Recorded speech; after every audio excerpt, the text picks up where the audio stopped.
자, 이렇게 제가 이제 넘길 때 딱 여러분들은 일단 필기가 돼 있어야 돼요. 만약에 제가 딱 넘기는데 필기가 안 돼 있다. 그럼 딱 멈춰서라도 필기를 하고 넘어가시길 바라겠습니다. 자, 그 다음에 정치를 바라보는 관점에 대한 이야기인데요. 여러분, 관점에 대한 이야기인데, 자, 정치를 바라보는 관점은 크게 두 가지가 있습니다. 하나는 국가현상설이라는 게 있고, 또 하나는 집단현상설이라는 게 있습니다. 그런데 일단 이 둘의 관계부터 좀 말씀을 드리면, 국가현상설이라고 하는 것은 정치라고 하는 행위는 국가가 할 수 있는 고유의, 국가만의 고유한 행위다. 이렇게 이해를 하는 거고요. 자, 집단현상설 같은 경우에는 물론 국가를 포함해서 가족이라든가 뭐 여러 가지 사회 집단에서 친구 관계에서도 뭐 정치는 발생한다라는 것이 집단 현상설입니다. 그러니까 조금 넓은 건 요거 좀 말씀을 드리는 거예요. 자, 요쯤에다가 여러분 그리면 좋겠네요. 자, 집단 현상설이 더 큰 개념이고요. 그 다음에 자, 국가 현상설은 거기에 포함되는 개념입니다. 개념적으로. 자, 그래서 국가 현상설도 국가현상설의 국가도 집단현상설에서 말하는 집단 중에 자, 요거는 필요 없겠네요. 그쵸?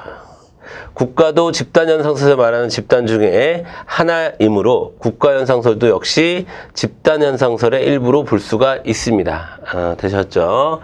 자, 일단 이 둘의 관계. 자, 그래서 우리가 국가현상설을 좁은 의미라고 얘기하고 집단현상설을 넓은 의미라고 얘기하는데, 중요한 것은 여러분, 시험에는 어떻게 나올 거냐? 사례가 나올 겁니다. 사례가. 그러면 그 사례가 나왔을 때, 아, 이건 국가현상설이네, 이건 집단현상설이네, 구분하고 나머지 특징들은 여기서 찾아가지고 여러분들 답을 체크하시면 됩니다. 자, 그러면 사례가 국가현상설인지 집단현상설인지 알아보려면 키워드를 우리가 정확하게 익히고 있어야 되거든요. 자, 국가현상설의 키워드는 여러분, 자, 요런 겁니다. 물리적 강제력. 자, 그 다음에 통제. 지배구조, 뭐, 지배, 통제, 지배, 이런 말 나오는 거. 그쵸? 강제, 뭐, 이런 말 나오는 거는, 자, 국가현상설입니다. 국가현상설이고, 그래서 국가 특유의 현상이다라고 보는 거예요. 반면에 집단현상설은 국가뿐만 아니라 모든 사회 집단에서 나타나는 것이고, 그리고 모든 집단 활동에서 나타나는 것이므로 국가 역시 일종의 집단임으로 포함되는 관계에 있다라는 겁니다.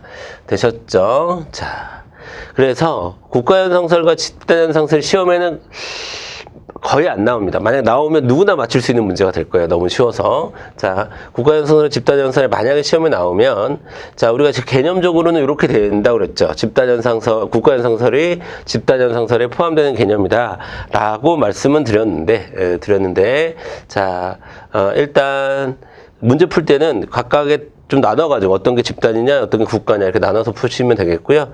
자, 그래서 정치 권력, 과 관련된 사례는 국가현상설을 기본하시고, 그 다음에 일상생활과 관련된 어떤 포인트가 있으면 집단현상설로 구분하시면 좋겠습니다. 한 가지만 더 말씀을 드리면, 집단현상설에 관련해서 이런 선지가 나온 적 있죠. 다원화된 현대사회. 여러분, 다원화되었다라고 하는 것은 다양한 가치를 인정한다라는 뜻이에요. 다원화된 현대사회에, 자, 현대사회. 예. 자, 다원화된 현대사회엔,